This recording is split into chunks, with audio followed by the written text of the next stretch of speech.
Hollywood. Incompetent police. And sexy Nazi spin-offs? On this episode of Watchbots!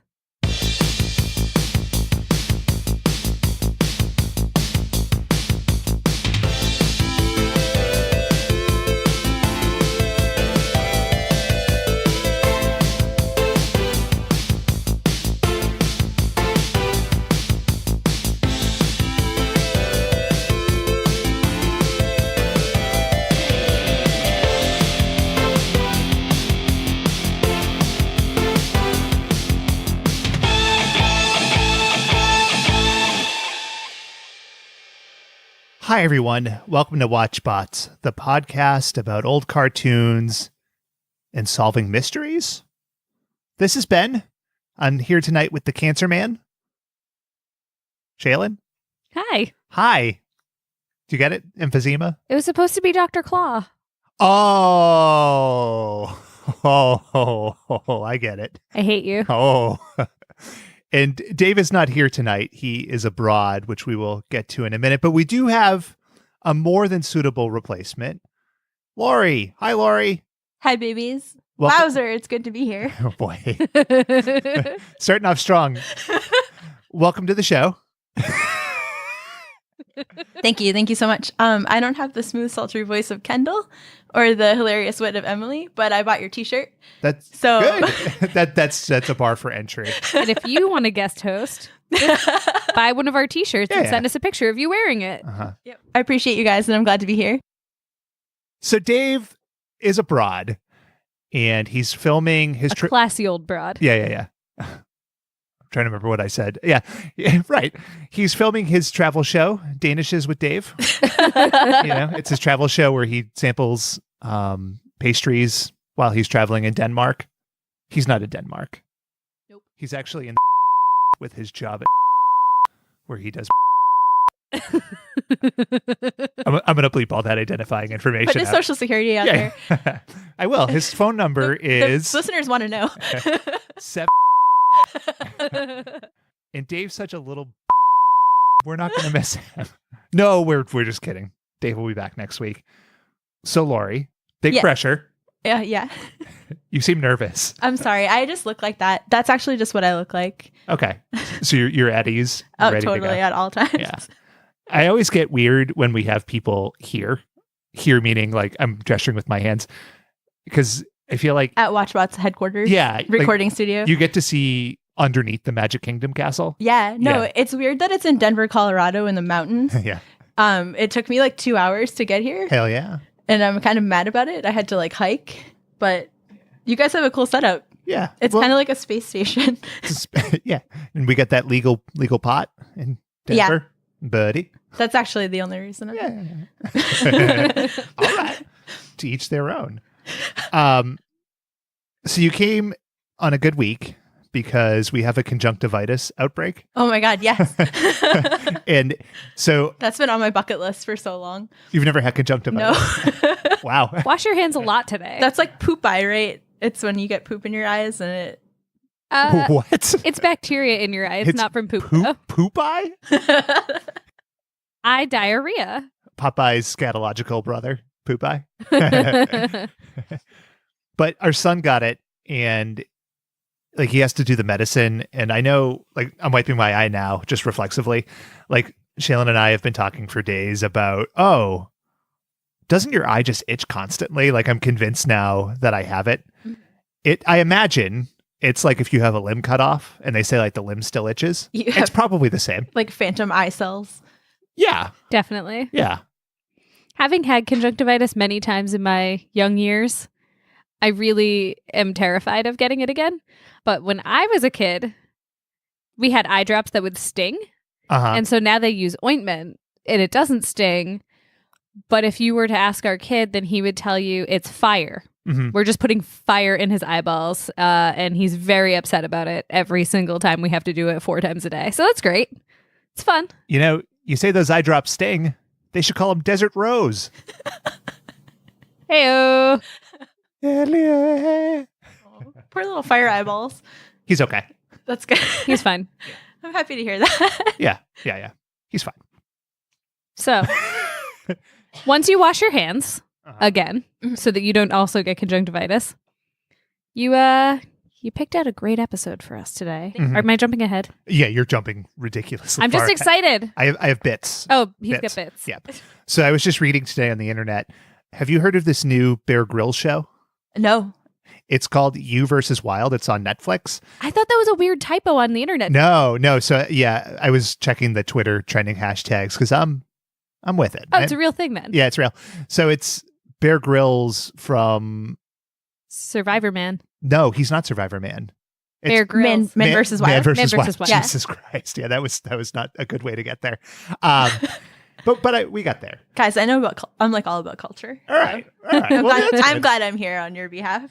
Me Hell too. yeah. I'm the person who always knows references.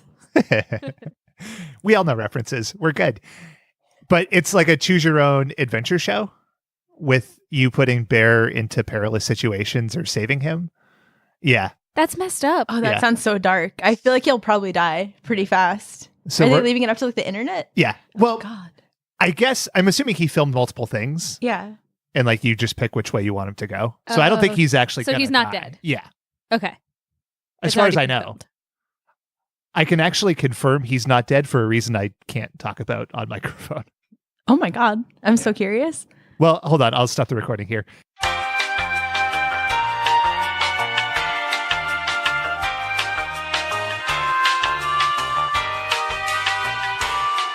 But anyway, did you all read Choose Your Own Adventure books Oh, yeah. as kids?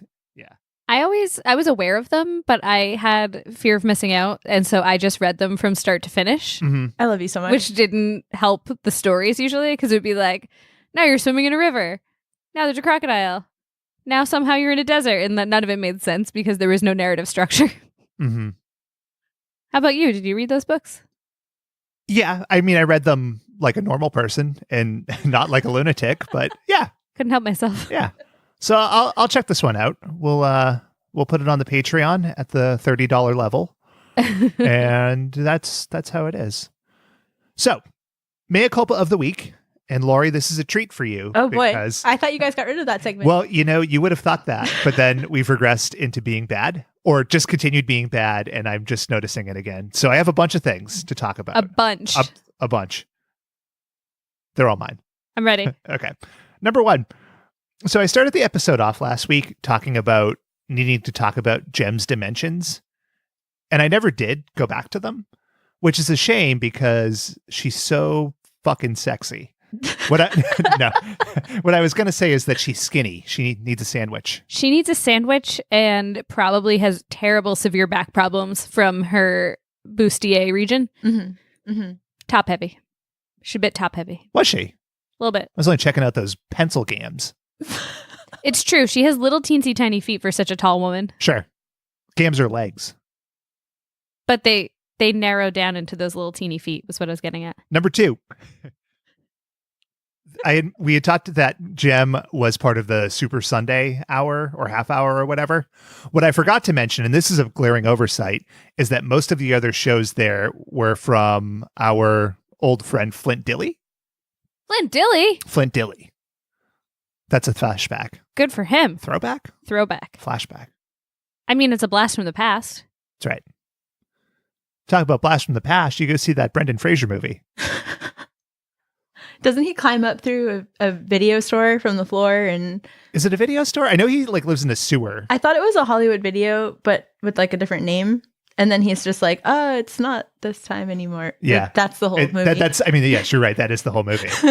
It's worth watching. It's my favorite Brendan Fraser movie. Yeah. It was number one during this week in September 19. No, it wasn't. I don't remember when it came out.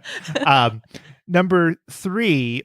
So we got another copyright violation from YouTube. Now, this is not a strike because YouTube gives you 3 strikes and you're out. This is if you steal music and tag it onto the end of your podcast and post it to YouTube, you get hit. Now, Are you guys going to jail? hopefully. Probably not. Be good for numbers. Would it? Yeah.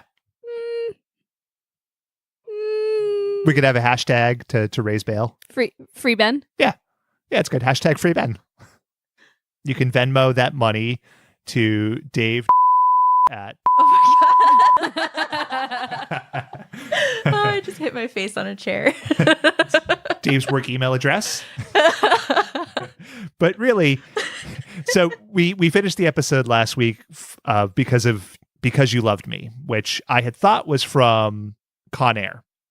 It's not. The Celine Dion song that you sang. Right. That was, It's actually from Up Close and Personal. Well, it's a beautiful rendition. It's true. So it's actually from Up Close and Personal. Con Air had How Do I Live? Leanne Rimes. Or Shania Twain? No, Leanne Rimes. you both are shaking at Leanne Rimes. We'll go with Leanne Rimes. Okay. Well, thank you for saving me from a complete fuck up. I would have had so much egg on my face. Is Up Close and Personal the one that ends with like the gritty boots and the guy dies? The gritty boots? Like he has dirty boots that she makes fun of all through the movie, and then the end of the movie is just like a shot of there's like an explosion or some sort of terrorist attack, and you can just see his boots in like the shot for the news. Mm-hmm. Is that movie? I think it's just like an ad for LL Bean. Like it just zoomed weirdly, yeah. Yeah. Because I think I don't know, but I believe you. Like is it Robert Redford? From Up Close and Personal? It's Michelle Pfeiffer. The ending I recall is that she gives him shit for the boots, and then he bludgeons her to death. And he says, with the boot. He says, and then he starts singing, "These gritty boots are made for killing." And then he starts like swaying his ass around. You know? So I had the wrong movie then. No. Just alternate ending. No. We're speaking two sides of the same coin here. It's a beautiful thing. So this week we are talking about, I keep saying a classic. These are all classics by definition of when they aired, but we're doing Inspector Gadget. And let's talk about our love for, history with, hatred of Inspector Gadget. Laurie? Okay. Well, can I tell you guys why I picked this episode? No, of course. Yes, Yes, please. Yes. Okay, so there are 3 reasons. One is because there's an episode called The Black Devil where Inspector Gadget goes to Africa, and it was so insanely racist that I didn't want to pick it. Fair. You guys are really sensitive about progressive topics, but I still felt like that was a little bit of ticking time bomb. So you're right, because when we pick these episodes, you're right. This is a delicate line to cross because these episodes touch on weird shit. They're so messed up. Yeah. They're so messed up. So thank you for saving us from that. So from your personal recommendation. You're welcome. And 2 is because it's very creepy, which I thought Dave would appreciate, but he's a monster and didn't come tonight. Because he's too busy. Yeah, exactly. So yeah, it is. It's very, very creepy. And also, thirdly, because I'm kind of a sucker for stories where love is villainized and ruins everything. Mm-hmm. And I feel like this episode, it's just about a dumb person being made extraordinarily dumber by love. And I love that. All right. That's an interesting interpretation. I had a different view, but we'll get to it. Shaylin, you watched this one? I watched so much Inspector Gadget when I was a kid. And I also watched a lot of Get Smart in reruns. Mm-hmm. And it's Don Adams, so it's essentially the same character, right? But it's a mechanical cartoon instead of just like a dude with inventions. I have been going through like a weird existential crisis over it because I remember clearly thinking that this show was just hilarious. Same. And so entertaining and so awesome. And I can't think or don't want to think about the number of hours I invested ingesting the garbage that was. Mm-hmm. But here we are. I loved it as a kid. Thought it was fantastic. Yeah, this show. So I watched it a ton when I was a kid. Now I can't remember any particular episode. And you could have told me that this show aired for 30 years and had like 4,000 episodes. And I would go, yeah, that's right. It didn't. But this show broke me in a lot of ways, as I will talk about. Laurie looks sad. No, don't. I am. I'm very it's okay. sad. I'll be okay. It's a ticking time bomb. Yeah, sure enough. But like, it's so like weirdly horny, and there's so much weird stuff that happens that is never explained. That like it just got in my head. Mm-hmm. Yep, it's still in my head. That's why it's good to talk through these things. It's a catharsis. Oh, for sure. Mm-hmm. So, the show was developed by Deke, who have done a ton of different cartoons. This cartoon is French as fuck. Like, when I was watching it, I was like, something feels weird. And then I looked and the creators were French, and that explains like the unshaven armpits and the berets and how just They're just walking around eating baguettes. yeah. And it's just erotic, you know. There's a lot of like dripping fruit on people's faces and stuff like that. So Did we watch the same episode? I hope so. So when the show started, when they aired the pilot, and you can tell like Inspector Gadget is based a lot of Inspector Clouseau, to the point that in the pilot he had a mustache. What? Yeah. Oh, that's weird. Yeah, there's pictures of it, and they have the video. Like, it's so weird looking. He looks like a complete molester with the trench coat and stuff. It's not a good look. But yeah, so the show was on from 1983 to 1986, 2 seasons, 86 episodes. There were only 86 episodes? Yeah, I was just going to say 2 seasons sounds wrong. I thought it was at least 400. Yeah. So that's crazy. So it was off the air in 86, right? And then there was the Christmas special in 1991. There were like little one-offs. And then there was the movie that came out in 1999. That no one called for. No one wanted that movie. And someone still made it. So famous people made it. Funny story about that movie.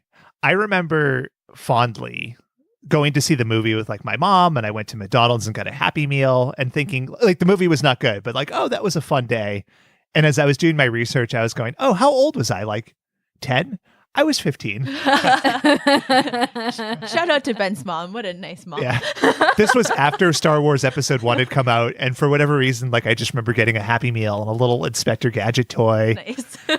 That's so weird. Yeah. Yeah, it's not nice. It's weird. No, I'm sorry. I'm not trying to say that it was weird that you did that. Like, it's weird that it came out after episode 1. Mm-hmm. Yeah, same summer. You're not just telling him that he's weird for no, like I'm nice trying to Happy like Meal. for context. I'm just like, huh? That's like when you're like, oh, Adele and Taylor Swift are the same age. Mm-hmm. It's weird. Are they? Really? Yeah. Oh my God. Mind blown. Yeah. Same. We're done. Yeah. Nothing we Episode talk over. about. Yeah, could match that hot fact. But Shaylin, it's interesting. You said the Pee Wee Herman Pee Wee Playhouse word of the week, and that's context. And now it's time for a song.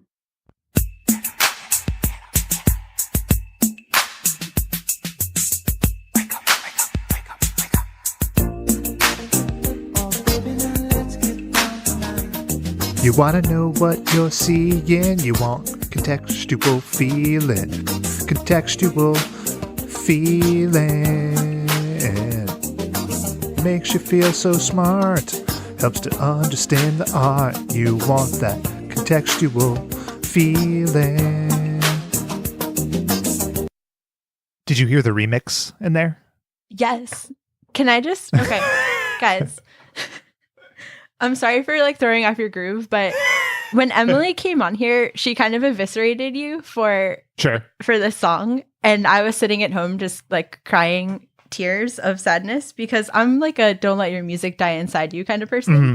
So I brought a list of songs that I think you guys should add to your to your podcast for this section. Excellent. My God. All right. So I think you should also have, in addition to contextual feeling, Color Me Bad, I Want to Context You Up. Mariah Carey, Sorry I Never Told You, I Thought You Knew the Context, to the tune of One Sweet Day. Sorry I Never Told You. R. Kelly's There Ain't Nothing Wrong with Biographical Insight. Instead of R. Kelly might be... he's can't. I'm going to veto R. Kelly. Yeah. I'm comfortable doing that. All right. For the children. Okay. Peaches, blank the lack of context away. And Spice Girls, Tonight's the Night When Learning is Fun. I see. And if it doesn't happen, I'm going to be really sad. Wow. No pressure. Well, this is good because, you know, we need ideas. So I think a fresh voice and you volunteering to put these songs together and sing them. God, no. Oh, no. It has to be you by yourself Of or course, all yeah. three of you. Yeah. That's the only way to do it. Yeah. See, the thing is with the songs, it's always, this is one of those things, like I have an out of body experience when doing them because it's me sitting in this chair where I am now. And this is not a good picture for the listener, but for Laurie and Shaylin, with like the microphone in front of me, a karaoke version of the song on my computer, lyrics written down and just like furrowing and trying to get the timing just right. And you could tell the output never fails. Never fails. But this is beautiful. Thank you. You're welcome. I want to can text you up. I dig it. I was hoping for Mariah Carey it was going to be Fantasy, which is my favorite Mariah Carey That's even song. better. That's honestly even better. Again, really mad at Dave for not being here because I thought he would be like humming those and he's just not here. Mhm. Monster. He's a monster. Yeah. Well, I mean, the listener knows that at this stage. So contextual feeling. So the episode we watched was season 1, episode 12 from September 27th, 1983. And it's called Movie Set. Not The Movie Set or The Movie, just Movie Set, which is a funny title. But top movies, I'll just say this week in 1983 kicked total ass. Top movies, number 1 was Mr. Mom. Great. Yeah, hell of a movie. Hell of a movie? What the fuck am I talking about? Hella good movie. Yeah, Jesus. Number 2 is Risky Business. Okay. Good movie for Tom Cruise Dick. Strong start. Number 3, National Lampoon's Vacation. Okay. Wow. So really good week in movies. Gets better. Music, number 1, Total Eclipse of the Heart. Nice. Oh my God. That video. Number 2, Tell Her About It by Billy Joel. Yes. And number 3, The Safety Dance. Oh Well, all no. Yeah. So what a good. good week that was, right? Yeah, that's definitely good. Hell yeah. Hashtag best week ever. We want to hear. Hashtag great context week. Okay. Top toys. This was the big Cabbage Patch Kids year. Oh. Yeah. I had Cabbage Patches. Okay. My grandparents, this is a good story. So my grandparents were traveling a lot, apparently in 1983, and they were in Germany, and they discovered really inexpensive and very accessible legitimate Cabbage Patches. And so they bought a bunch of carry-on luggage really cheap in Germany and just filled them up and brought home a Cabbage Patch Kid for every single one of their grandchildren. So for Christmas that year, we got spoiled. That's adorable. It was awesome. But we couldn't read the birth certificates because they were in English. Recently, my husband and I were at his parents' house that they're moving out of, and we found a bunch of Cabbage Patch dolls, and my husband was really offended because some of them didn't have the little signature on the butt and birth certificates. So apparently that's a thing. There's like Cabbage Patch dolls that aren't... Jackson Xavier? Is that his name? Xavier something. Xavier Roberts. You're looking at me like pleading. I have no idea. I don't know what you're talking about either. So I'm sorry. The signature says Xavier Roberts, I believe. When I was a pretty little kid. That's what's written on their that's butt. on their butt, yeah. Okay. My sister who... So in retrospect, this was very funny, but it was super traumatic for me, and I'm still carrying a grudge. If you're listening out there, siblings, I blame you all 2 of you. My sister put me in front of the bathroom mirror and held my nose down so that I would look like a Cabbage Patch. Oh my God. And told me I was adopted. No. And to prove it, she showed me in the mirror where my butt was signed, because while I was taking my nap, she used a marker to sign my butt and write Xavier Roberts. That's so elaborate. And I'm such a heavy sleeper that it didn't wake me up. Yeah. That's really messed up. And she did such a good job convincing me that if I told my parents that I knew that they would give me back, that it took years for me to like say something. And finally, the straw that broke the camel's back was I was eating dinner with my whole family. This is and I said I didn't want to dip my white bread in steak juice, because that was like a thing my family did when we ate steak. And my dad, not knowing any of the backstory, the fact that my brother and sister had been lording this over me for a long time, went, "What are you, adopted or something?" Oh my God. And I just completely lost my mind. And like, in retrospect, wouldn't have been that bad. Like, it kind of would have been an honor to have been picked from the Cabbage Patch and be part of the family. You know what I mean? Mm-hmm. But like, as a 6-year-old, and that was very upsetting. Because it was only done to try to psychologically break you and not necessarily like a nice thing. Yeah. I'm just glad that she didn't have access to the internet, because I feel like that might have been like a viral, like Cabbage Patch your sibling. Like when they convince people they're invisible. Oh, man. Think of the endorsement money she'd be raking in now True. to this day. That's actually, yeah. There's a lot of Missed parts of my opportunity. childhood that I'm glad that there wasn't internet for. Same. Oh, so same. Me But too. anyway. Yeah. Probably be in jail. Deported somehow. Oh man, I'm so tired of being deported. Yeah, it's a rough scene. It's rough. By the third or fourth time, it's not good. Yeah. I keep having to swim. Well, at least we know it's a close country. So it could be worse. Yeah, it's a little country they call Nantucket. Wow. We're a high class podcast now. You're not getting deported, Laurie. You're just going on vacation. Oh my god, that makes so much Shit. more sense. Shit. 1983 was also an interesting year. It was the year the first cell phone was sold, like to people. So the beginning of the end is really what you're telling. Okay. Yeah. I was Just gonna like say, the suitcase phone. I had a sheeple joke all lined up, but you just I'm sorry. sniped it right out. I'm gonna go kill myself. No. My God. Jesus. Only I make suicide jokes on Sorry. this show. Can we not do those? Let's just not do those. Tell you, I'd like to crawl back into the Cabbage Patch. Oh, Wow. I'm just kidding. Suicide's not funny. It was $4,000, the phone. It was $4,000. Yeah. Is that the one that there's like the famous picture of the guy with like the suitcase in the car with like the huge? I don't think Or is so. that I think older? that was the first cell Was phone that a car or phone? car phone or something. Did yeah. you Okay. guys know people that had like the first? No. I had one relative who had one, and we were just like, "Oh my Was god, it Batman? he's the president! Yeah. Like, he must be making really important calls." We had a neighbor that had one, and they also had a humongous satellite dish in their backyard. Not a smart move for people who live on top of an iron deposit to put a giant satellite in your backyard. Oh, boy. Turns out, Oh, boy. live and learn. That's how the Marvel Cinematic Universe started, as I recall. I never got any superpowers out of it. I'm still mad. All that iron. Got it. Get it? Got it. All right. So, for the listeners' benefit, I've mentioned this. This show is so horny.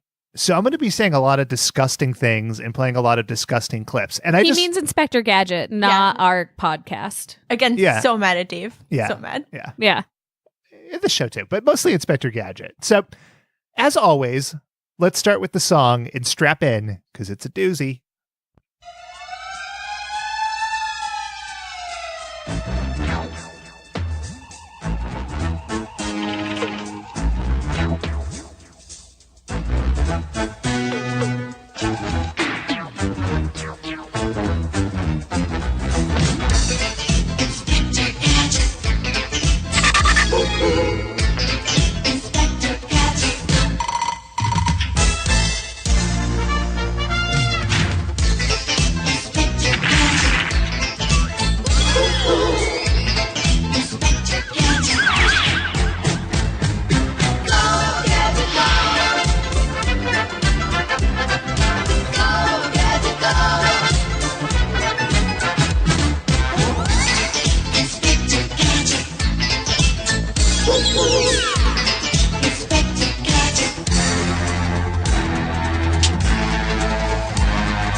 Okay. Right off the bat, I have a lot of questions. I'm ready. What is Inspector Gadget? Like, what is his deal? He's a man Uh-huh. who was broken physically, Yeah. and then made into a better man, But like Iron Man, but not actually. It's more like Cyborg, Yeah. yeah. He's a cyborg. He is a cyborg. but with less functioning brain material. Mhm. Mm-hmm. And okay. And I know that the answer is, oh, he's like Maxwell Smart or he's Inspector Clouseau, but like, it's just so weird. He's such a bumbling fool to have all this stuff. Now, I looked back to try to figure out, okay, what is his story? Like, how did he become Inspector Gadget? There was never an answer on the show, but Okay. there was an answer in 1991 on the back of a trading card. Okay. Inspector Gadget was a beat cop named John Brown Uh-huh. who slipped on a banana peel. And they put him back together as a robot. And when he woke up, he had 13,000 gadgets in him. That's a hard fall. Yeah. Can you imagine the amount of pain Inspector Gadget must live with day to day? I couldn't get over it. Do you think he has nerve endings anymore? Or do you think they'd like Oh my zapped those when God. they put the other stuff in there? So, like, he just can't feel? Yeah. Well, that explains all of his behavior because opioids. It's true. Maybe. I don't know. Be tough to be as horny as he is and not have feelings. True. That's true. Yeah. Like, I thought about that scene from the first X-Men movie where Anna Paquin asks Wolverine if it hurts when his claws comes out, and he's like, "Oh, every time." Do you think that that's the case for Inspector Gadget Yes. when a helicopter shoots out his skull plate? You know? It's just like, Maybe. ah! Who Go, wrote go, that? Gadget spatula. Who wrote that trading card? Like, are we sure that's canon? What level of research do you think I'm And doing? do you have it with you? Because honestly, like, this is some bull. I No, don't see. but I found it on. I don't see proof. I found it on 2 websites, so that's corroboration. Oh, Not okay. on one website, but 2. Yeah, that makes it a fact in America in 2019. Also, the Inspector Gadget We're movie loosely follows that storyline. So it's Okay. a guy named John Brown, and I'm going to pull it up while we're talking. Does he slip on a banana peel, do you think? In the movie? Yeah. I don't remember. I kind of. But Sure. you were 15. How do you not remember? I'm sorry. That wasn't nice. What is this? Poor teenager Ben, man. I kind of hate that he had a name. Yeah, it's not cool. Like, Yeah. or It that his name feels wasn't. wrong. It wasn't like Gary Gadget or something. Right. Mhm. Well, and I kind of just like the idea that he spontaneously just existed. Like, someone willed this. Like, I don't need a backstory for everybody. Mhm. Like, that's some George Lucas shit, Mhm. right? Like, I don't need to know why Darth Vader is sad. The end. Well, Do you hate context?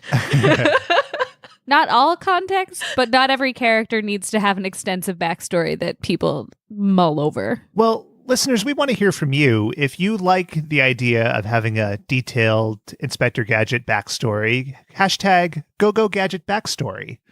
If you don't like it, hashtag riding into town on a gadget with no name. Oh my God, yes. Hashtag shut up and eat your helicopter. That's right. Where does that helicopter live? It's preposterous. This is a ridiculous show, and the premise is flawed. Yep. So anyway, we're at second one of the show. And Penny and Brain and Inspector Gadget are driving in a van up a windy hill. Yep. On the side of a river. No. And they're following instructions from Chief Quimby, who has very specific conditions for how to open his secret message. Well, he did say that to deliver this message, there would have to be lots of wide open spaces between us. I mean, I know why. It's just funny. I lolled. It's interesting to me that if we have cell phones for consumers by the time this episode aired, Yeah. we couldn't use a telephone to transmit this information. Well, telephones aren't secure. Yeah, the Russians would be listening. Yeah. That's fair. Okay. Or wait, no, who was enemies with the French in the 80s? Since this is apparently a French podcast. Well, nobody likes the French. True. The whole world would have been listening. Yeah. To all our French listeners, we love you. Bonjour. I'm shaking my head no. Merci beaucoup. Laurie doesn't represent Just kidding. our I don't opinions. know if I know anyone who's I don't think I know anyone who's French.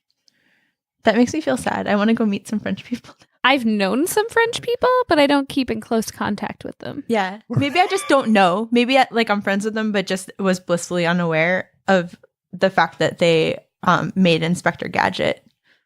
They were the personal creators. Because everyone from France worked together, right? Jacques They- Gadget. They made Inspector Gadget and Denver the Last Dinosaur. Yes. Oh my God. Now that's stuck in my head again. You're It's your welcome. fault twice. Great. Get things stuck in people's heads that have nothing to do with what we're talking about. Today, I told someone at work that we were doing the Inspector Gadget recording tonight, and she sang me the whole song. Yes. And that was a thing coming from a person who doesn't usually sing or show much emotion. So Inspector Gadget will be in all of your heads all week. You're welcome. But what does it mean? What is he? Anyway, we can't answer that question. So, as we know, Chief Quimby, horrified of being blown up by secret messages. You'd think he'd be used to it by now. Chief Quimby's got problems. Understatement. His pants aren't buttoned. Did you guys notice this? No, Yep. I didn't notice that. Yeah. His belly holds it open. Yeah. Like, he's got the suspenders on and the short sleeve shirt with the tie, and his pants aren't buttoned. So it's like the chub and tuck, but with like a cool crop top kind of flair. What is a chub and tuck? That's when you kind of like use your belt to accentuate your tummy and then pull it Okay. up in the back. I think I do that, but not. I don't call it a chub and tuck. I didn't know just that call had it- a name. I just call it life. And there's also there's crop tops for all, which I'm really into. I think it sounds like he's kind of like embracing both of those styles. But his shirt's tucked in. I'm here to be a fashion expert. As Apparently, I'm fascinated. So, what's in for spring 2019? flowers Is it flowers? Yeah. Like flower patterns or real flowers? and underwear that you match with other people. Hold on. All right. This I need more information. What is like? It's like me and Shaylin, like since we're buds and we love each other, like we go together to buy underwear, and then I will text her and be like, we do this, by the way. We've never told you, but I'm like, hey, it's Wednesday. Do you want to just all like both wear orange underwear? And we do it. And we do it. This isn't like a real trend. No, it's You're real. really fucking with me, right? There are ads on Facebook to get matching underpants with your significant other. That's exactly. Well, I mean, that's fucking crazy. Like, It's so a what, thing. What world is this that we live in? One with too much communication. Way too much. Yeah. And Yeah. too much Instagram. Yeah, Also true. I love that Instagram though. Yeah. Follow us at WatchbotsPod on Instagram. You can see pictures of our cats. Who are, by the way, like adorably drinking water, just kind of like out of the corner of my eye. It's very awesome. They get thirsty. Laurie's already been introduced to the cat just roaming around the table, like Oh, yeah. and me like freaking out because he's gonna rip a wire out or It's awesome. per on mic. I'm so sad that I'm allergic to cats because I want to touch them and love them, and they tend to like hover near me. And they give you terrible hives and wheezing. It's only if I touch them. So I basically just air pet, and it's good. For the listener, Laurie just demonstrated what it would be like if she was petting the microphone without touching it. It was very fascinating to Yeah, watch. it was an air pet on the microphone. It was good. We're getting like really close, me and this microphone. Yeah. You can cut that out. I thought you meant we were getting really close to being on track, and I was like, nope. Nope. But that's something that you'll make sure we do. Is stay on I track. did promise that, didn't I? You did. You know, they say that wearing matching underwear is a mission. And that's just like the mission that Inspector Gadget gets. A new movie is shooting on location near a top-secret military installation. It is suspected that the leading lady is an agent of MAD.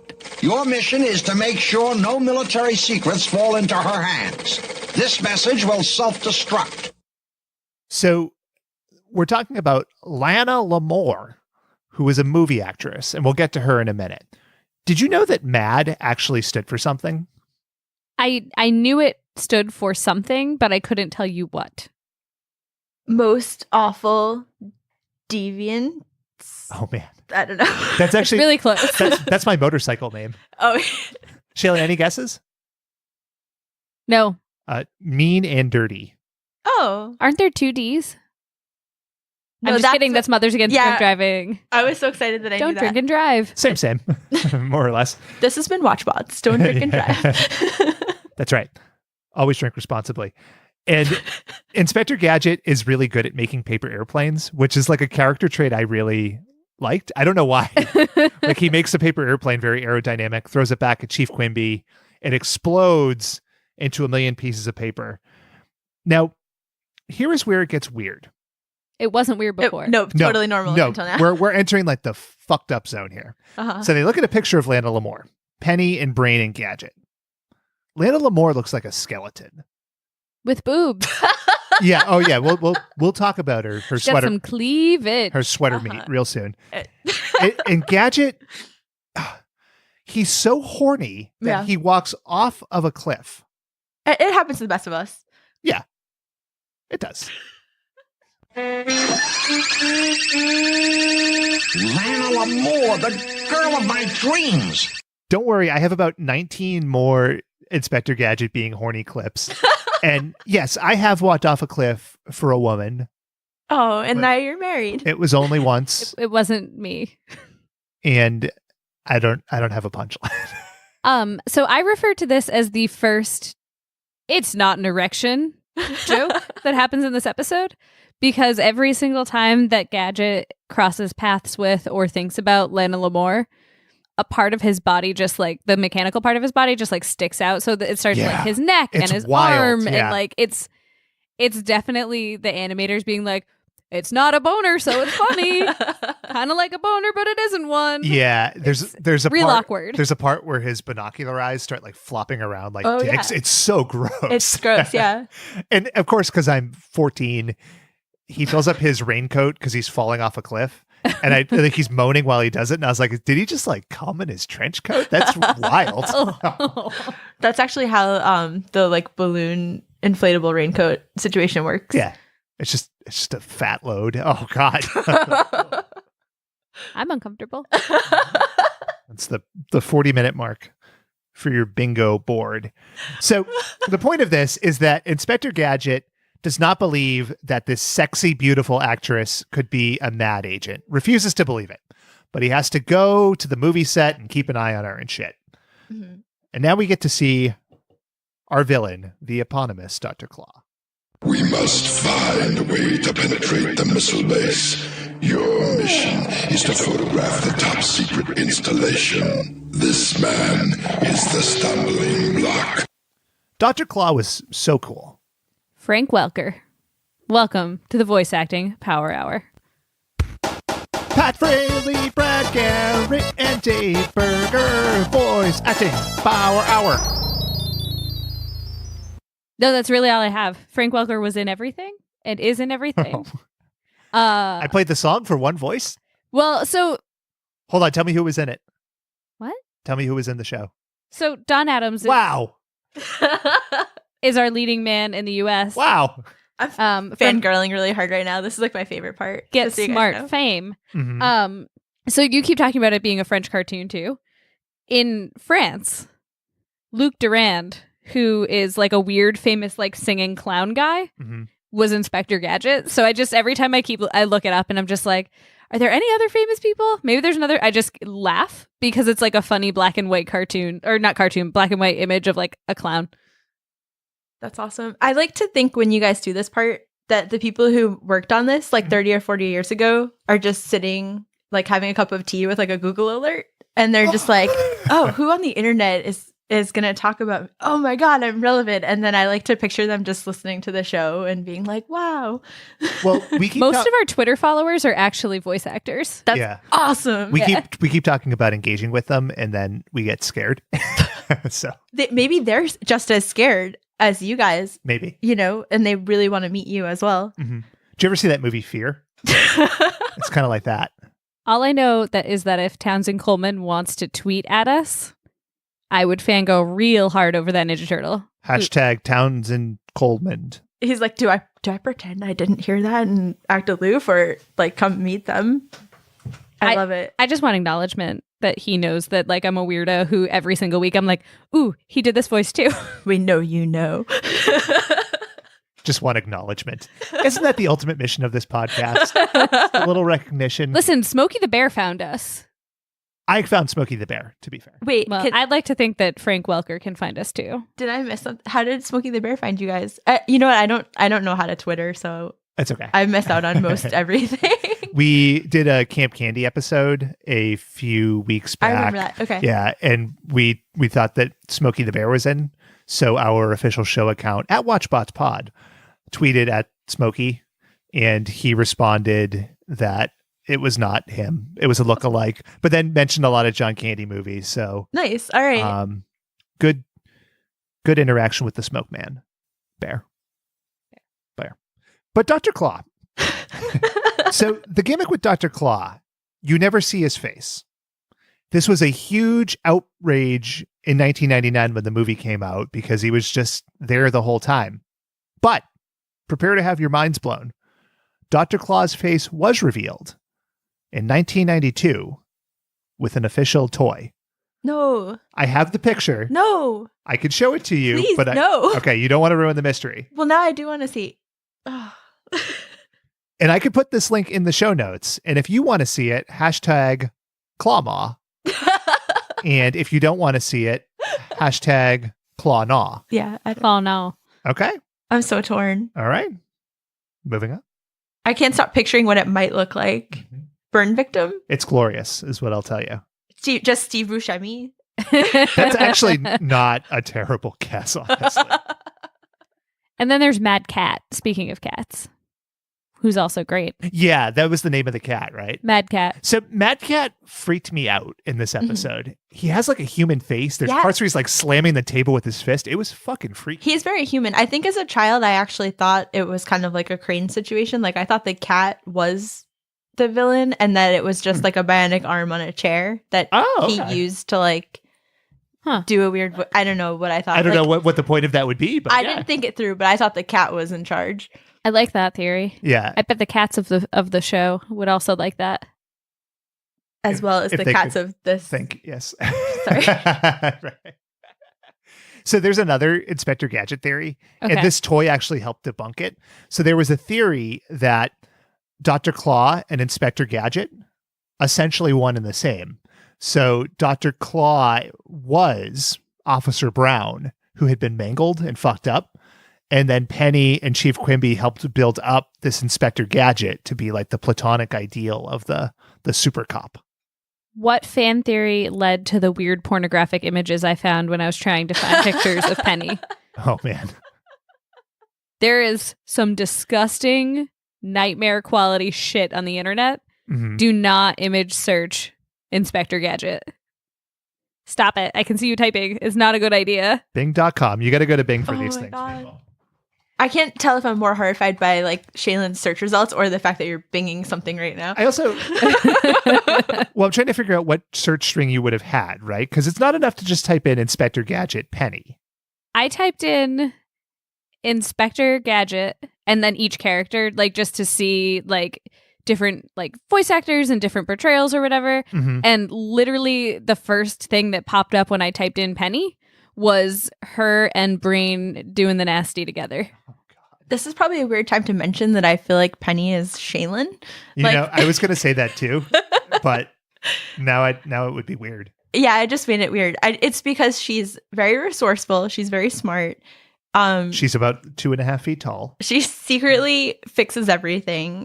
Mhm. Doesn't claim any of the credit, and I kind of just picture Shaylin as having pigtails, even though she usually doesn't wear pigtails. Like if she's not in the room, I'm like, perhaps, like it's always a possibility. It's weird because there are a lot of people in the world who also think that I'm a redhead, which I'm not. No, But like you very much are not. Mhm. a lot of people think that I am one, which is You just like Funny. present as redheaded. Okay, a So- lot of the cool people in the world are redheaded. So I know some awesome redheads, but I Same. am not one of them. yeah, no, Um, you're an awesome blonde head.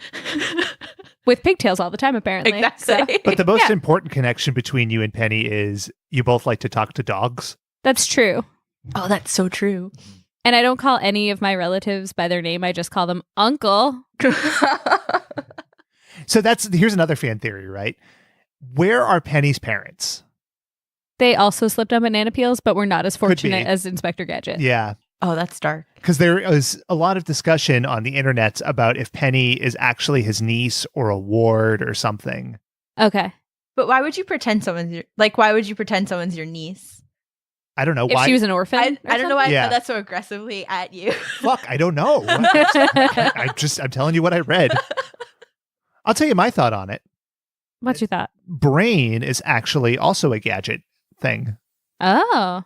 That's not true. I made that up on the spot, but you can see She it. controls him with her iWatch. Yeah. Yeah. Apple Watch. Oh my god, did you guys think that was the coolest thing as a kid? Because we didn't Yes. have like Yeah. FaceTime. We didn't even have walkie-talkies to talk to our friends. I mean, And now all of the Inspector Gadget gadgets, including the helicopter head, are available readily to any consumer. on Amazon. It's true. You can't buy a helicopter head. I know, it's true. What are you talking about? So, anyway, we're at minute 2 of the episode. So we see Inspector Gadget at his house, and I'm not going to play this clip, but Shaylin mentioned it. He's horny as fuck. Like he's bouncing his head off the floor. His cock binocular eyes are swinging around. It's insane. So Penny sends Brain to go with Inspector Gadget. His plan is to go to the movie set and audition to be an extra. And he's in the extras line with Tarzan, random people, and Brain. And the casting agent has very high standards. What pictures have you been in, pickle breath? Pickle breath. What is his problem? He's a Hollywood type man. So, They're not down to earth. yeah, I guess that's true. And as we discover later, the concept of this is that there is a movie shooting, right? But Quimby thinks that Mad and Claw are using it to get pictures of the missile installation, right? Is that accurate? Yes. Is there anybody affiliated with this movie besides Inspector Gadget who is not Mad? Like, is the whole movie fake? Like, the director is fake? The camera people are fake? The whole movie exists simply to get to this. That's correct. Yeah. Yeah. It's such a weird, confusing setup. I think the extras probably aren't in on it. The Tarzan guy, you don't Yeah. think is a Mad agent? Are you talking about the naked guy with the red overalls who is like 4 feet wide, standing in line? Yes. Yeah. Yeah. Oh yeah. He doesn't know. He came there ready to. You think act. he's just poor bastard trying to get his SAG card? Yep. He just needs enough credits so that he can be legit, man. He just came for the free bagels. I completely interrupted you. I'm sorry. What were you starting to say? Oh, I was going to say that Mad did a good job of tricking like society around them, including the extras. Mm-hmm. That it's a real movie, but not this movie is not being released. This is not like actually happening. Yeah. I mean, I guess it raises the question of if security is so lax around this military installation, right? Why didn't they just have like a camera and take pictures? Would have saved a lot of trouble. I'm just saying, Mad, shoddy operation. Get your mind right. Yeah. Fair. Mad, more like bad. I'm done. So Lana recognizes Inspector Gadget and says, "Oh, you're going to be the star in the movie." It's a good impression. Really accurate. Mhm. Spot on. And she invites him to her trailer, which has a chaise lounge and a lot of velvet. And we get this. Andre. Entry? That means come in. Idiot. So he looks at Lana and like, this is shockingly blatant. You see the pinholes that he's looking through, right? Like his pinhole binocular things. And he looks at her weird gaunt skeleton face and he just stares right at her chest and the camera stops there. For like 7 seconds. Yeah, it's crazy. Yeah. In my notes in all caps, I wrote remarkable cleavage. You think so? I wasn't impressed. I mean, that's where Inspector Gadget's going with it. So Mhm. I mean, he wants it. it's gross. He wants L'Amour. And it's important for the children watching to know that she has Boobs. boobs. Yeah. Yeah, Boobs. it's important to the plot. Now, what we also get in the scene is something that I've grown quite fond of as we've gone through some cartoons here. Let's see if you both can pick it out. Till we meet again, my sweet. Little smooch. That one's for Dave. Oh. While he's in. They're on the movie set now, and they're shooting a medieval themed movie.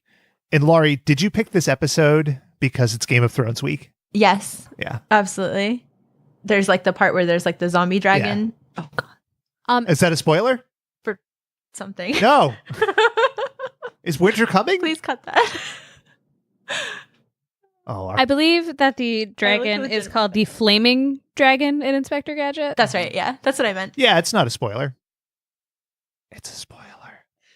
I'm a monster. Hashtag spoiler. I knew this would happen. It's on the air. It's been out for days. If people are hearing this a week later and they're upset about it, then they need to prioritize. Are they going to be mad or are they going to watch TV? You can't have both. So Not your fault, Laurie. I have read the Game of Thrones books. I know that's not the name of the series, nerds, but I've watched one episode of the TV show. I just have a hard time getting into things while they're still ongoing. But we have HBO, so Sunday night, Shaylin and I watched the last like 5 to 7 minutes so I could pretend to know what I was talking about. And what I got out of it was there's a lot of dudes with beards. Uh-huh. Yeah. And ice people. And a lot of people who are related doing fun activities that Sure. Yeah. maybe shouldn't be. I got out of it that the Game of Thrones requires wearing fur. Oh, yeah. Having not read the books or watched any of the TV show. Well, because winter is here. Yeah. They like fur. I'll tell you about that Game of Thrones. You win or you die. And that really applies to Inspector Gadget. That's definitely true. Unless you're Chief Quimby, then you get exploded and somehow survive to the next week. I was making a great segue back into the episode. Nope. Not going to happen. So Penny shows up on set. Brain has been keeping a close eye on Inspector Gadget With a fake puppy mustache. with a fake puppy mustache. He has a lot of costumes. Yeah, he does. But the point is, Penny describes Lana. Very Lana accurately. Lamore. Lana Lamore. So that's Lana Lamore. She doesn't look so great. And then Penny gets approached by the director of the movie, who has a monocle. He's Bavarian or something. Something struck me at this point.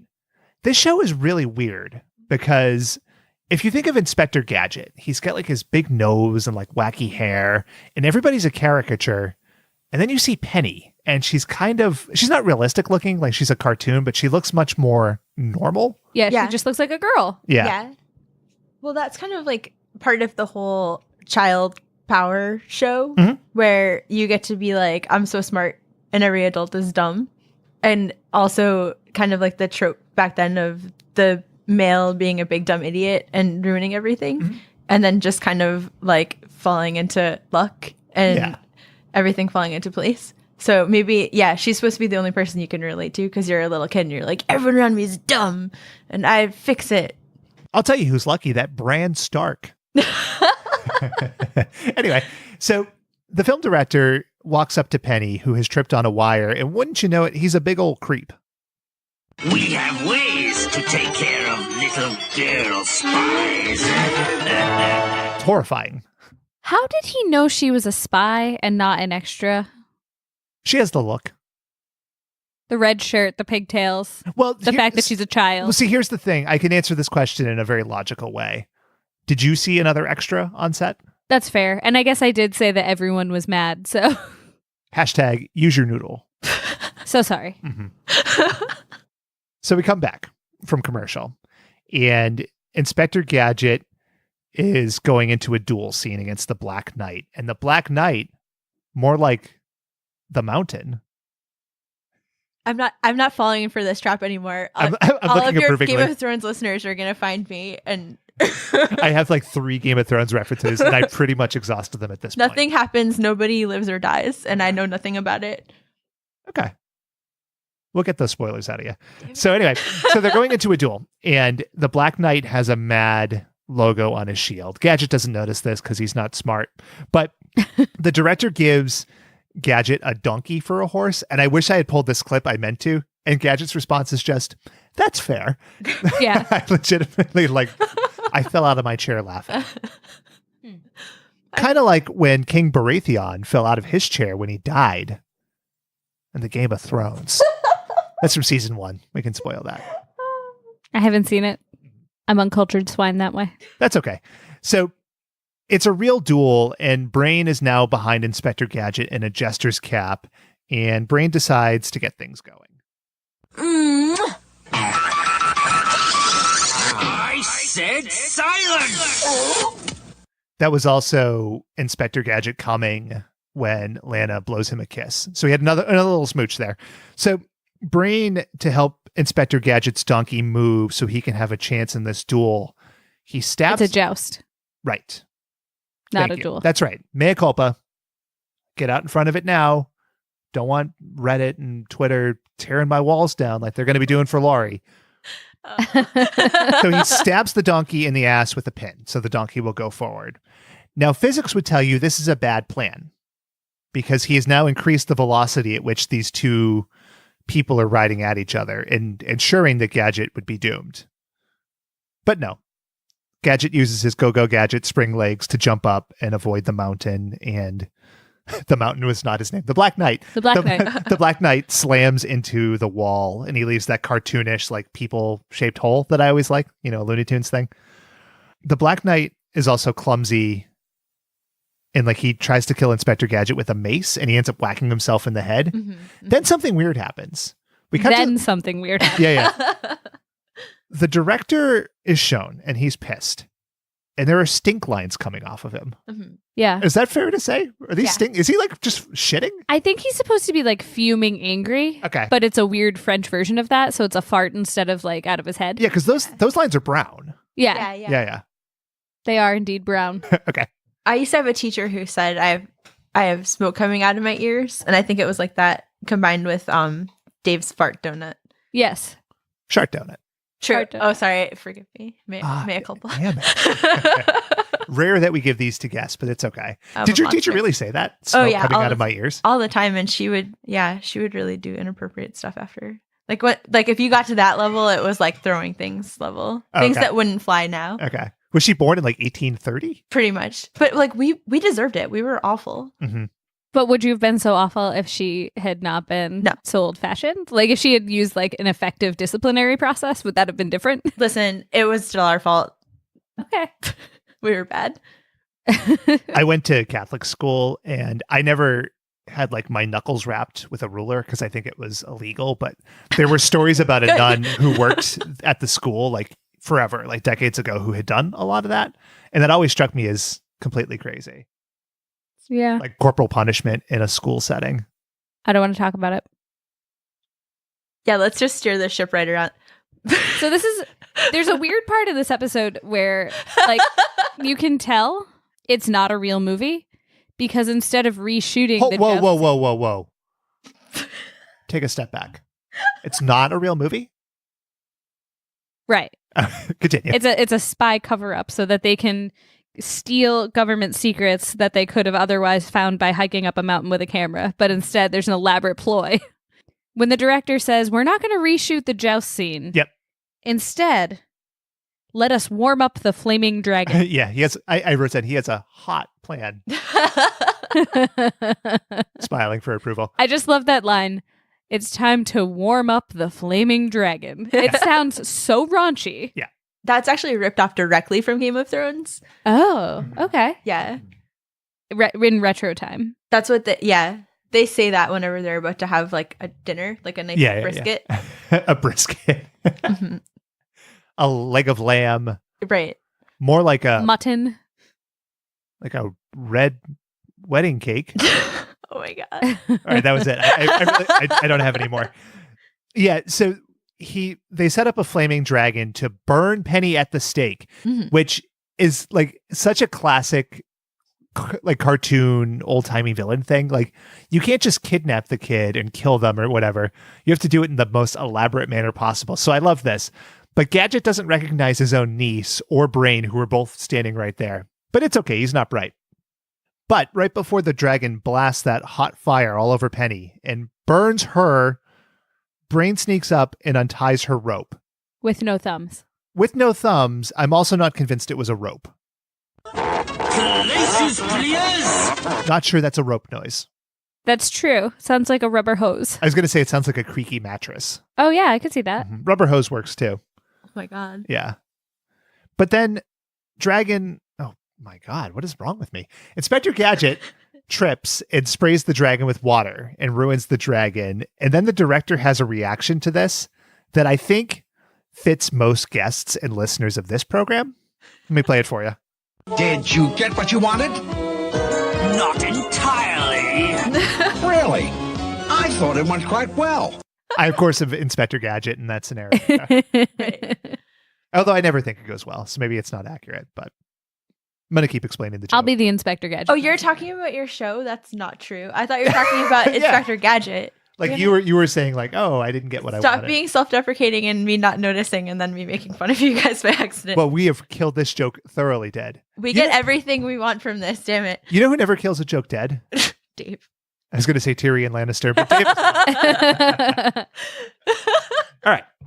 So right after this, Penny escapes and she finally realizes that things are maybe not on the up and up. I think it's time to find out what kind of movie they're shooting. So she looks and the camera's not even pointed at the set. It's just pointed directly at the military installation, which is right down the hill, which is pretty good security there. So we cut back to Lana. I had to stop doing that. We cut back to Lana and she's talking to Dr. Claw on a heart-shaped mirror, which is something I really enjoyed. Like picture the people from MAD, like the scientists. And they're like, all right, we got to outfit your trailer with MAD gear so you could talk to Dr. Claw. Do you want a monitor? No. Do you want a computer? No. Do you want a phone? No. Well, what do you want? A heart-shaped mirror. I like little details like that. It fits her whole like weird, creepy old Hollywood aesthetic. Mm-hmm. Yeah. And Dr. Claw's not happy, But Lana assures him that things will be okay. She has one more thing. I have the most terrible trap for him. Me. It's her vagina. That's what she's talking about. She's going to seduce him to death. And it's just dusty and endless. Yeah. Probably. I mean, she's a skeleton, essentially. And a spy, you know? Mm-hmm. Yeah. You know, you got to use your wiles and whatever skills you have. Do you think that she talks in her sleep? She's a spy after all. Yeah. Yeah. Ah, I see. Yes. Okay. So that was the second commercial break. We come back again, and Lana calls Gadget a hero, and Gadget, again, reacts like a normal, red-blooded American male. Boy, Lana, I could really use that cocoa now. Well, my sweet, this doesn't look promising. This is an insane shot. They're in the trailer.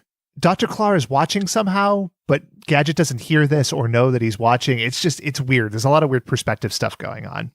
But the crux of this is that Lana has offered Inspector Gadget Coco. And I'm really trying to not interpret Coco as sexual favors. It is. But it is. It is. Well, because she doesn't say, come back to my trailer and have cocoa. She's like, would you like some cocoa? And oh God, I'm not going to make the joke I was going to make. I'm going to refrain. I'm going to refrain. I feel like I'm taking down the fun. No. We're 1,000. Nope. We have lines and standards and practices in this podcast, and I'm going to enforce it this one single time. It's anal sex.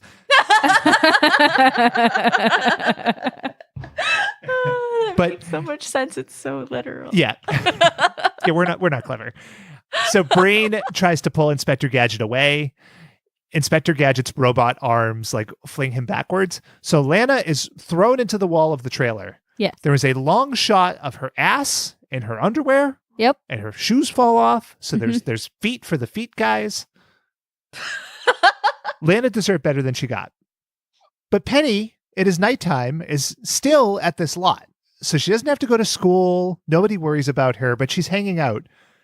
She goes into a tent where she finds blank film reels. And it's like, well, fucking no shit, Penny, get with the program. You saw the camera. Yeah. Dummy. Yeah. I do like the idea that they just keep all their film in a tent. That doesn't seem right.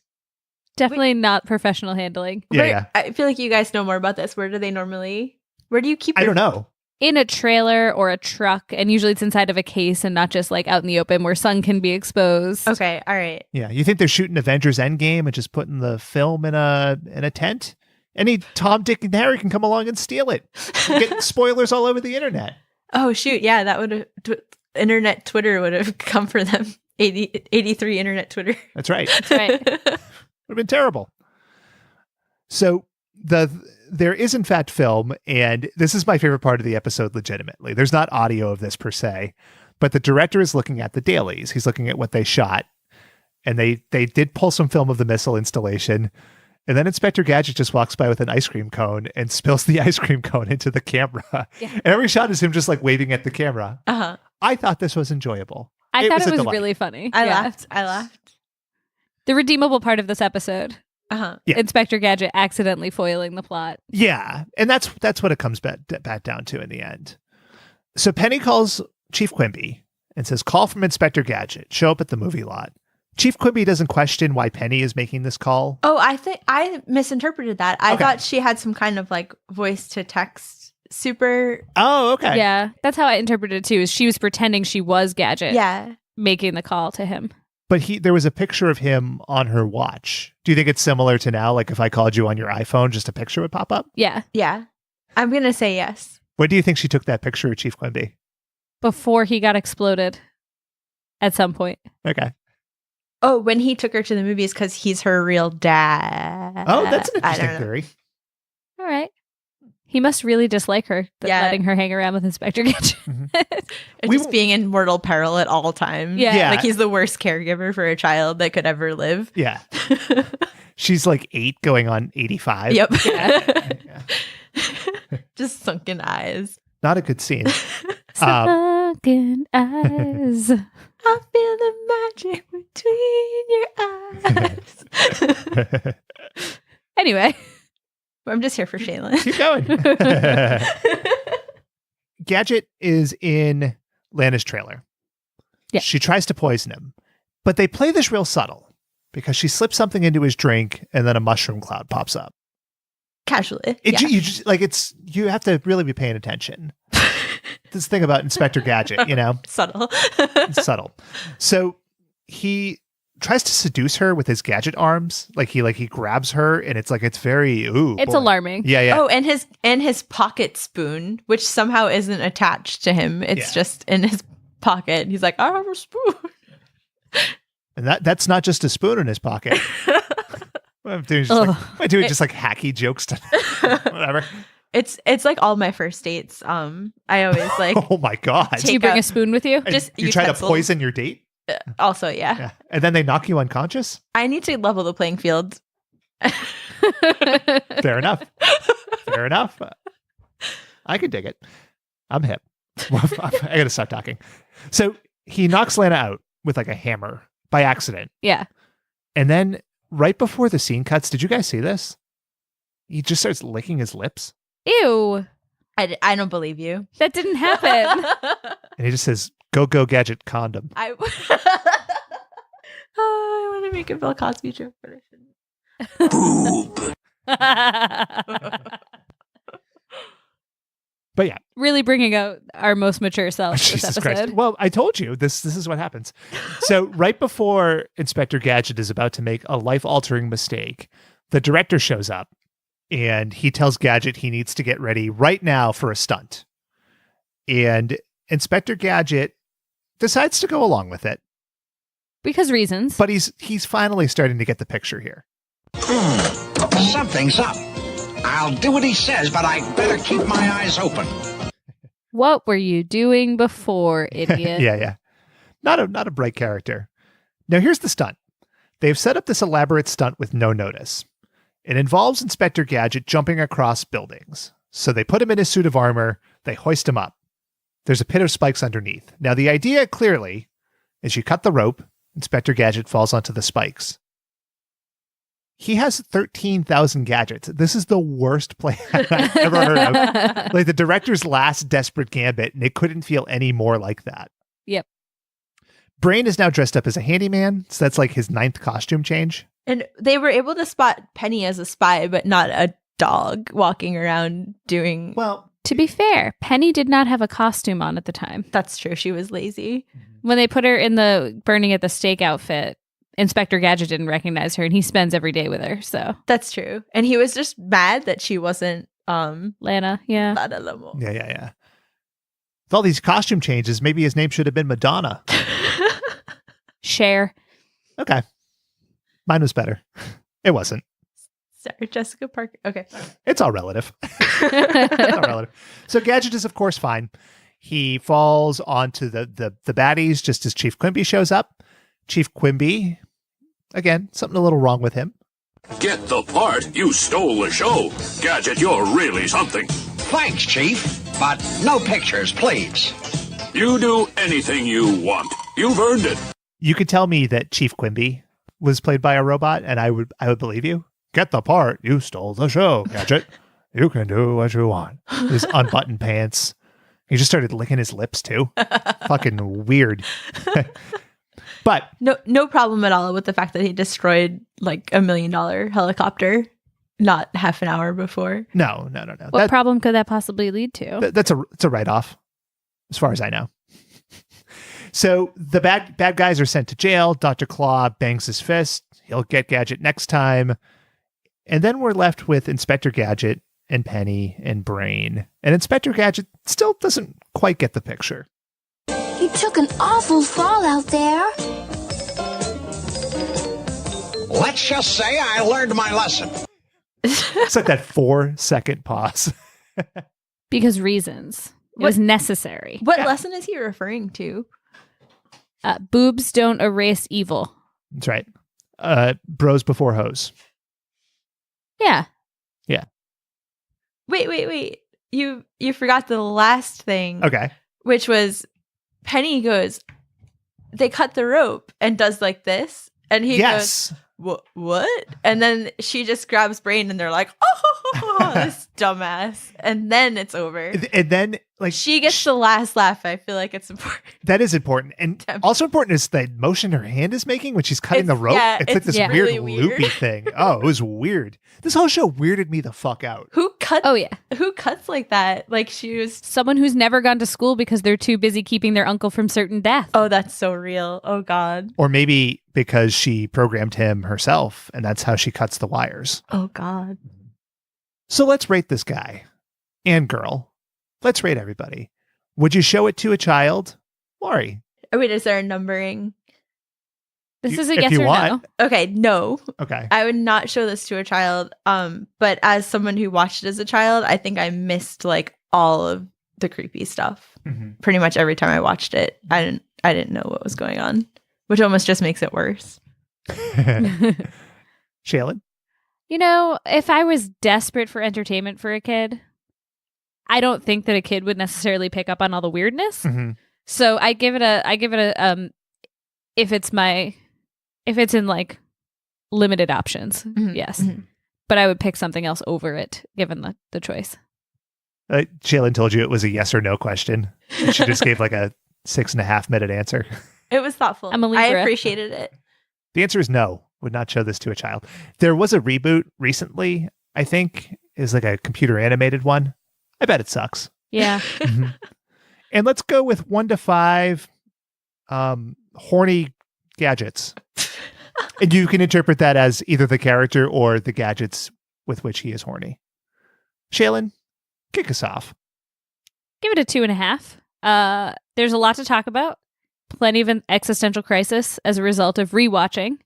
So not an awful thing to think about things, right? But also not good. So 2.5. All right. Laurie? I'm going to say, well, do you guys usually do this as now or when you saw it as a kid? Now. Now, okay. I was going to say it's open-ended, but now. No, there need to be rules. Now. Okay. Structure. So, yeah, I would have given it a higher score as a kid because of like just wanting to have umbrellas come out of my person for no reason. But I'd say probably like 3.5. Okay. What was it? Horny gadgets. 3.5 horny gadgets. That's 3.5 horny gadgets. Final answer. Ben, how many horny gadgets would you give this episode? I'm going to go with 2. And it's not because it was bad, but it was like a mind fuck, you know? Sure was. Like, I think it would be hard for me to watch a lot more. Yeah. And like I had that same thought, Laurie, like when I was watching it, like, did I notice how weird the show was as a kid? Did it shape me into the man I am today? I don't know. And I'm not going to go back and find out. We may never know. Probably better that way. You could probably guess. Ignorance is bliss and such. Shaylin, did you also find it to be a mindfuck? Oh, yeah. On between that and thinking you were a Cabbage Patch Kid, which was the bigger mindfuck. Oh, the Cabbage Patch Kid thing. Totally. That went on for years. Ben and I actually planned tonight to tell you that that's actually that's true. You just have to look at your ass. They saw how upset you were and didn't want to keep it going, but yeah, we've all known for years. Thanks for keeping it a secret till now. I'm sorry. So I looked up Coco on Urban Dictionary. Oh my God. And? I don't want So they're not too bad. Okay. All right. So I'm going to give you the top 4 because there's not a lot of consensus on this. Number 1 is the best drink ever. So all right. Pretty standard. Coco. Number 2, a fun-loving little person with a big heart, sometimes possess gremlin-like qualities. Oh. That would be a strange thing for Lana to offer. Uh-huh. Yeah. Number 3, a person or thing that is smooth or rich, similar to fat, the shit, and the bomb. What? PHAT. Ah. Number 4, a street term used for cocaine. So. Okay. So she's trying to get him to overdose on drugs to death? Or anal sex. More likely.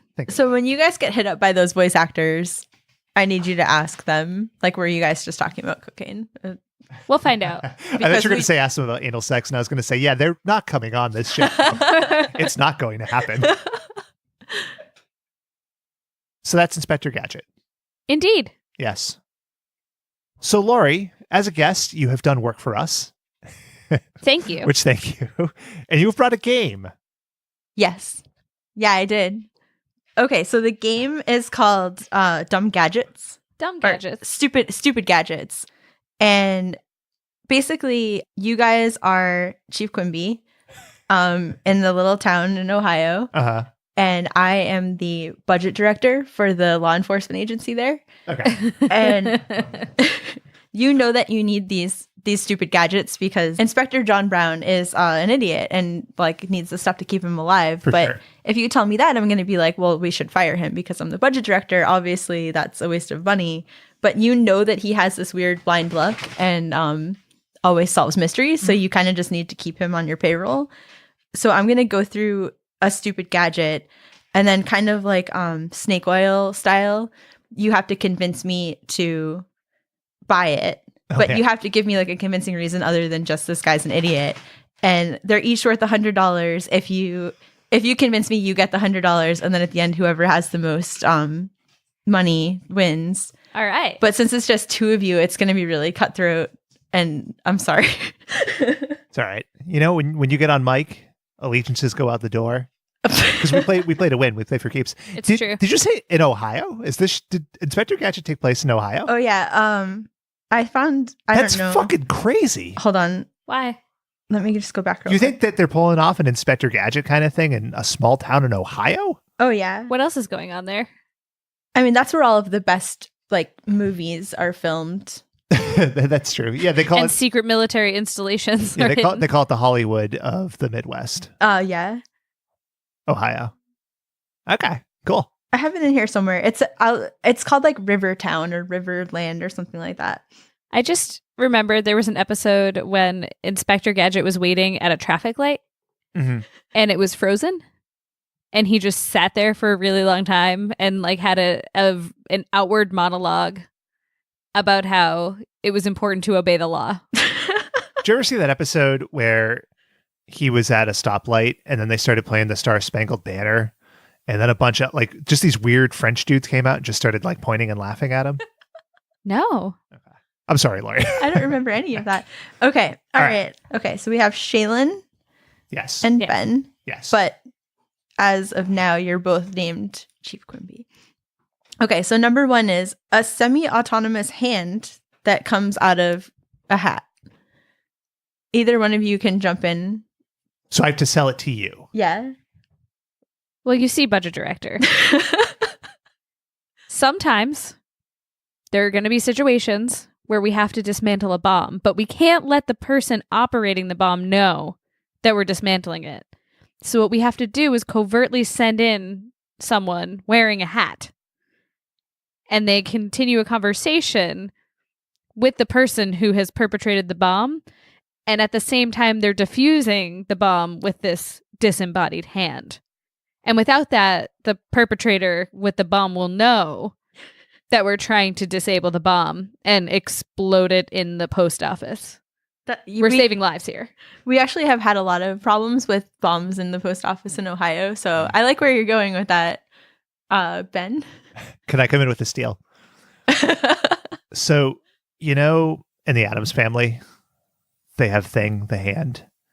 And you know that Thing is really the brain that keeps that family in the house, right? Mm-hmm. Because when you have a bumbling inspector, such as we do in our department, the Inspector Gadget, you never know when you're going to need an extra hand. You know, we have a go-go Gadget helicopter. We have a go-go Gadget cock eyeball.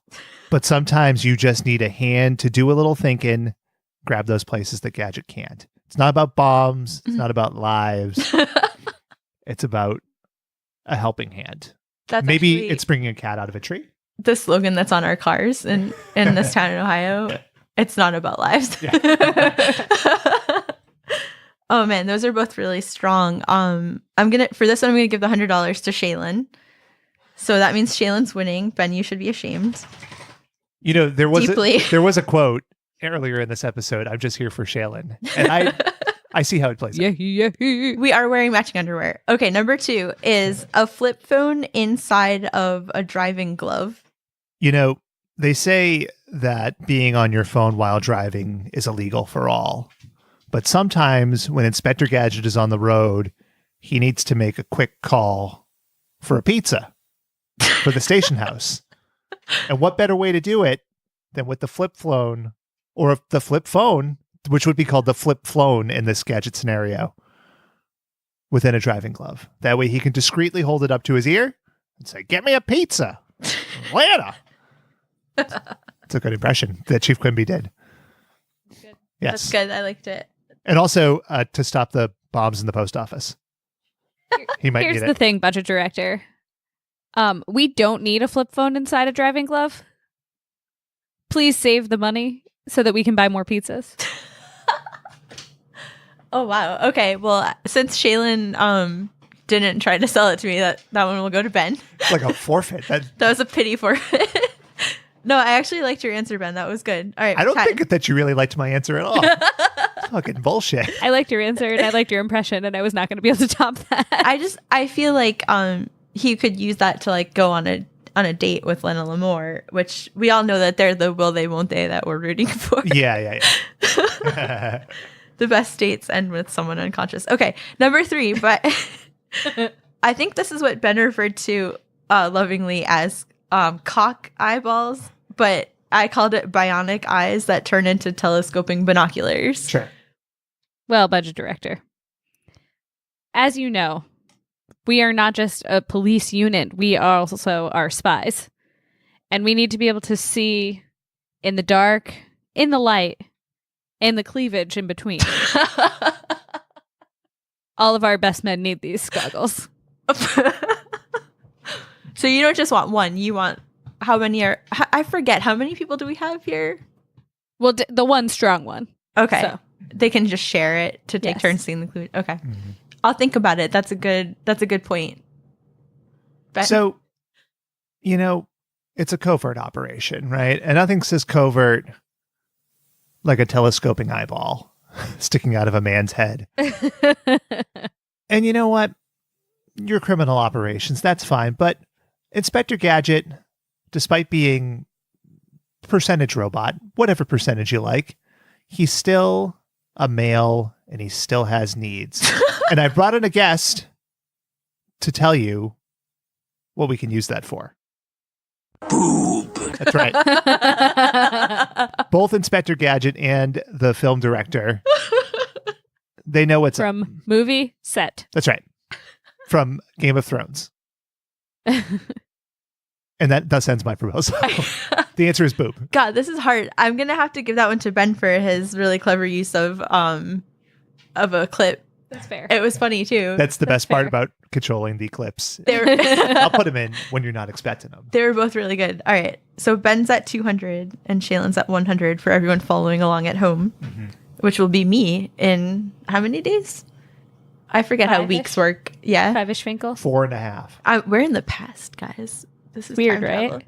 You did. That's weird. Try like when we're recording a lot of things at once. Like we're referring back to things which have not yet aired, but will air. It's complicated. I can't imagine how crazy that must be. It's like the three-eyed raven. Oh my God. All right. Okay. So we're at number 4. This is a full light and speaker alarm system that goes off when you see cute ladies. Harvey Weinstein taught us a lot. And it's that women should not be objectified, but celebrated. And by putting this in, it's similar to the body camera. It keeps police in check. Oh, I see. And I'm going to veer into some weird territory. So I'll cut it there. All right. It's we see where you're going with yeah. it. Yeah. Well, you see, budget director, we know women are the fairer sex, and they will use their womanly wiles to try to trick us into thinking that they're not evil, but in fact just very beautiful. And so we need this alarm system to warn us, this is a beautiful lady. You can't trust her. Can't trust your gut. This is going to protect our force. This is going to protect our detectives from women using their trickery and loveliness to get away with crimes. Oh man. All right. This is hard, guys, because we're pitting the two biggest problems in society, which are men men who are in power being distracted by cute ladies and getting too their alarms going off versus riled. Yeah. Randy. Versus ladies who, you know, as we all know, do very evil things with their good looks. Yeah, I think in honor of Theranos, I'm gonna go with Shaylin. Yeah. All right. Okay, so you guys are tied now. And now I feel like you're going to think I'm just trying to give you both the same amount. But I mean, ultimately, I'm an impartial judge, damn it. Mm-hmm. Doesn't the whole police system benefit? So, truly. I was getting ready to hit that censor button. I've long said that all policing should be like The Voice, where you go into a situation and you just hear all of the things that happen and you can't see what anybody looks like. Because I feel like I would stop getting arrested so much. See, I think that it should be like Judge Dredd. You know? Shoot now, questions later. Well, one man, judge, jury, and executioner. Oh, yeah, I like that. I'm going to disagree with that societally because I just don't want a dictator. Just because. We're going to save this for about 5 years and then just replay it when there's a dictatorship. In 5 years. You know who's a real dictator? That Joffrey. Oh my god. All right. I feel like I need Ben to keep us on track, but I'm the person who's like saying the things, so it's all just the train is going off the rails. Do you want to do a tiebreaker question? All right, I'm gonna pick a good one. Hold on. Oh yeah, this is a good one. All right, go Gadget or Rector set. It's way better than that. All right, number 9 is a retractable easy chair that pops out of the top of a van. I'm just gonna show you a visual since we don't have to worry about Dave being left out because he's not here anyway. Nothing says a life of leisure like an easy chair. And even though Inspector Gadget is committed his life to stopping Mad and Dr. Claw, everyone needs an outlet. And it could be an easy chair that you keep pictures of Lana Lamore in on top of a van. It could be something else, you know? So I think the $100 for the easy chair is well spent. But I will point out that there will be upkeep, constant reupholstering, et cetera, et cetera. So I'm open to interpretation there. Okay. Shaylin. Well, the name of the game is flexibility, speed, agility. That's right. There are 3 names to this game.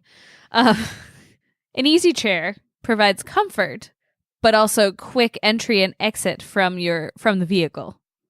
And what better way to get yourself into and out of precarious situations, like exploding paper airplanes, than an easy chair coming out of the roof of your van? All right. I like it. All right. Oh, those are good, guys.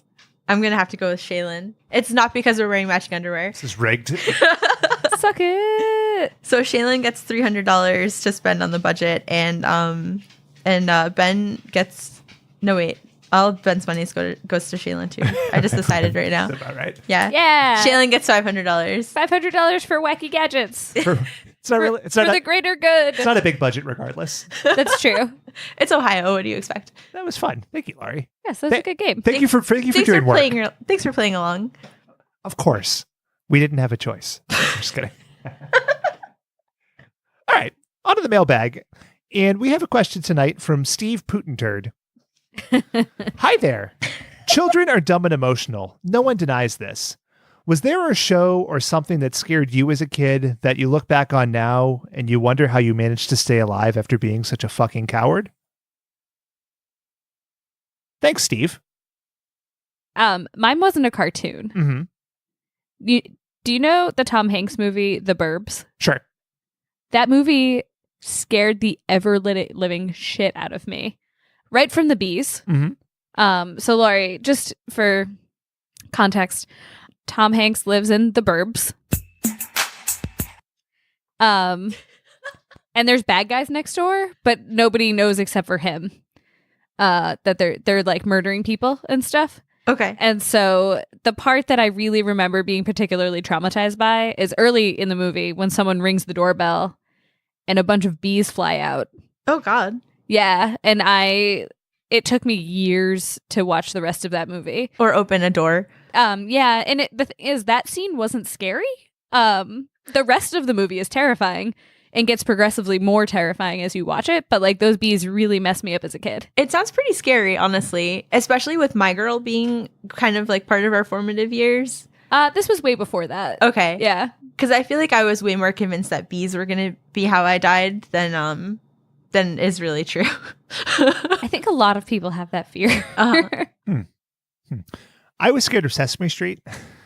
All of it? No. Is there like Too much particular diversity. Yeah. Jesus Christ. They'll paint me as some kind of right wing. I'm just kidding. My God. What actually scared you? There was a music video called Wet Paint, and they just threw paint around, and they would sing like wet paint, and it scared me so much as a kid that like I couldn't watch Sesame Street. Any of it? Yeah, because you never knew when it was going to come on. Interesting. Did you ever like finger paint or like were you with like a sensory? I finger painted. Okay, all right.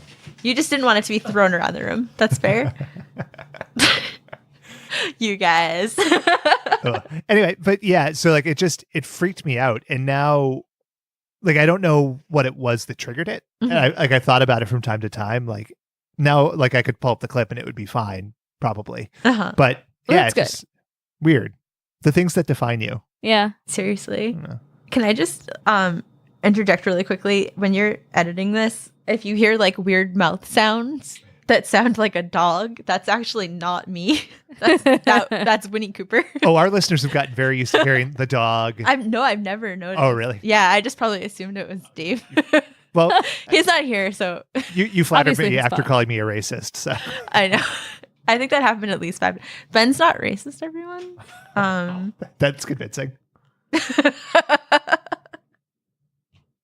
I think I was really afraid that I would be sent to a camp for fat kids where it would be fun at first because I could hide candy in my bed, but then somebody would take over the camp and make me exercise all the time and be really mean and get rid of the trampoline.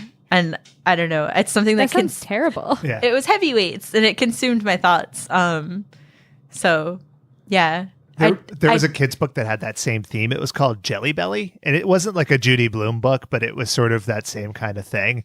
And I really liked it because I liked like how inventive the kids were to stay fat. You know, like hiding like a salami inside a baseball bat. Oh, yeah, that was the best part Yeah. of heavyweights. They just came up with these little nooks to I just like that they were creative. Yeah. You know?